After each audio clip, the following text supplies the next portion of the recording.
दोस्तों आज की इस वीडियो में हम लोग माध्य, माध्यक, बहुलक और परिसर निकालना सीखेंगे। यदि आप लोगों को माध्य, माध्यक, बहुलक और परिसर निकालना नहीं आता है तो इस वीडियो को शुरू से लेकर के लास्ट तक जरूर देखें। इस वीडियो को देखने के बाद आप लोगों को निश्चित ही माध्य, माध्यक, बहुलक और परिसर निकालना आ जाएंगे। तो आइए बिना देर किए हुए इस वीडियो को शुरुआत करते हैं। तो यहाँ पे सबसे पहले क्या लिए हुए हैं, माध्य। यहाँ पे एक हम क्वेश्चन लिए हुए हैं, इसका हमको माध्य निकालना है। तो यहाँ पे हम सबसे पहले लिख लेते हैं हल। और सबसे पहले जानते हैं कि माध्य का मतलब क्या होता है। माध्य का मतलब होता है औसत निकालना।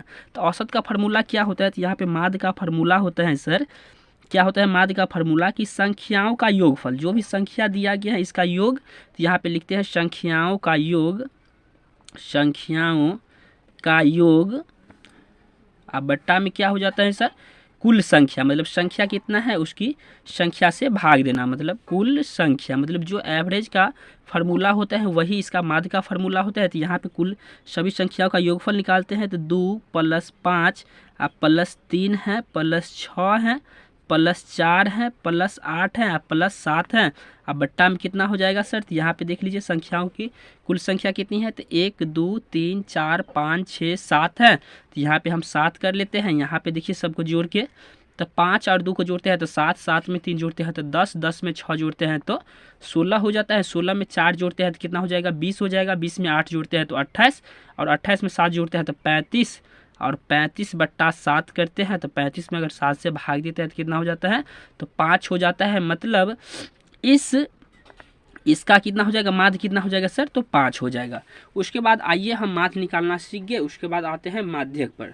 तो माध्यक क्या करते हैं, तो माध्यक निकालने के लिए सबसे पहले हमको क्या करना होता है, जो भी संख्या दिया गया है इसको आरोही क्रम में सजाते हैं। आरोही क्रम बोले तो बढ़ते क्रम में, जो सबसे छोटा संख्या उसको पहले लिखते हैं, उससे फिर उससे बड़ा, फिर उससे बड़ा, फिर उससे बड़ा, मतलब यहाँ पे आरोही क्रम में सजा लेते हैं इस संख्याओं को। तो यहाँ पे पहले हो जाएगा 1, उसके बाद हो जाएगा 2 है तो 2, उसके बाद 3 है तो 3, उसके बाद 4 है तो 4 हो जाएगा, उसके बाद 5 है तो 5 हो जाएगा, उसके बाद 7, 5 के बाद क्या है 6 है तो 6 हो जाएगा, उसके बाद क्या हो जाएगा सर 7 है तो यहाँ पे 7 हो जाएगा। उसके बाद इतना करने के बाद आरोही क्रम में जब सजा लेंगे उसके बाद क्या करना होता है, यहाँ पे देखिए दोनों साइड से इक्वल कीजिए।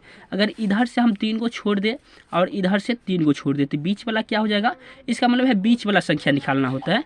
तो यहाँ पे बीच में क्या आ जाता है सर, तो यहाँ पे हो जाता है 4। तो इसका मतलब है इसका माध्य कितना हो जाएगा, तो 4 ही हो जाएगा। इसका माध्य क्या हो जाएगा सर, 4 हो जाएगा। ये तो है ऑड नंबर के लिए, जब संख्या ऑड नंबर में हो, जब क्या हो विषम संख्या हो तब हो जाएगा।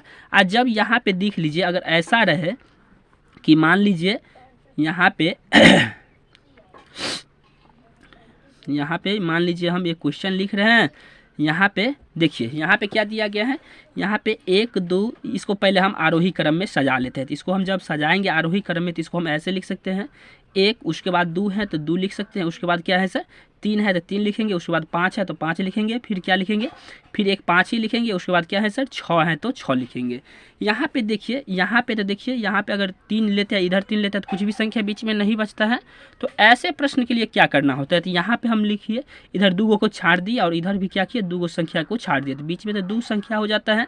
तो हम क्या करेंगे, इसका माध्यक निकालने के लिए जो संख्या जो बीच में बच जाता है उसको हम जोड़ लेंगे। 5 और 3 को जोड़ेंगे तो कितना हो जाएगा सर 8 हो जाएगा, और 2 से भाग दे देंगे। तो यहाँ पे देखिए 5 3 को जोड़े तो 8, और 2 से भाग दिए तो कितना हो जाएगा 4, मतलब 4 कटेगा, 4 बार में कटेगा। तो इसका मतलब है इसका आंसर क्या हो जाएगा सर 4, इसका माध्य कितना हो जाएगा 4। और यहाँ पर जब संख्याओं मतलब संख्या जो है ना कुल संख्या अगर विषम रहे तो उसमें तो आसान ही है, बीच वाला भाग ही क्या होता है माध्यक होता है। जब संख्या सम हो तब उसको क्या करेंगे, 2 संख्या को जोड़ के और तब उसमें 2 से भाग कर देते हैं। उसके बाद आते हैं बहुलक। यहाँ पे माध्यक देख लिए, उसके बाद कहाँ आते हैं सर बहुलक पे। तो बहुलक तो सबसे आसान है।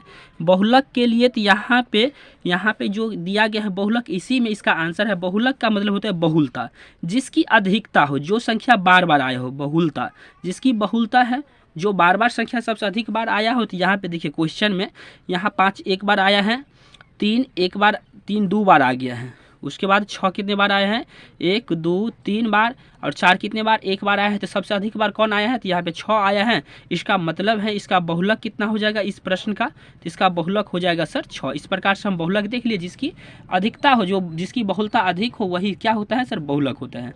उसके बाद आता है सर परिसर। परिसर ही भी बहुत आसान ही है, सिर्फ थोड़ा अगर दिमाग लगाना है तो माध्यक में लगाना होता है, क्योंकि इसको क्या करना होता है, पहले आरोही क्रम में सजाते हैं, उसके बाद क्या करते हैं, फिर देखते हैं कि बीच में कुछ आता है कि नहीं आता। अगर दो संख्या बीच में आ जाता है तब क्या करते हैं, उन दोनों संख्याओं को जोड़ते हैं और 2 से भाग देते हैं। लेकिन परिसर में बिल्कुल भी ऐसा नहीं करना है, परिसर तो बहुत ही आसान है। परिसर में क्या करना होता है, तो परिसर का सर सूत्र होता है, परिसर का सूत्र क्या होता है, बड़ी संख्या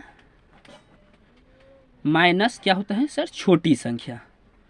बड़ी संख्या माइनस का छोटी संख्या। तो यहाँ पे देखिए इसमें सबसे बड़ी संख्या कौन है, तो इसमें सर सबसे बड़ी संख्या 13 है। तो यहाँ पे सबसे बड़ी संख्या सर 13 लिख लिए। उसके बाद क्या हो जाएगा, सबसे छोटी संख्या क्या है, तो सबसे छोटी संख्या सर 1 है। तो यहाँ पे हम लिख लेते हैं 1। तो यहाँ पे हम लिखे 1। तो यहाँ पे देखिए 13 में से 1 घटेगा तो कितना हो जाएगा सर, तो 12 हो जाएगा। मतलब इन संख्याओं का परिसर कितना हो जाएगा सर, तो 12 हो जाएगा।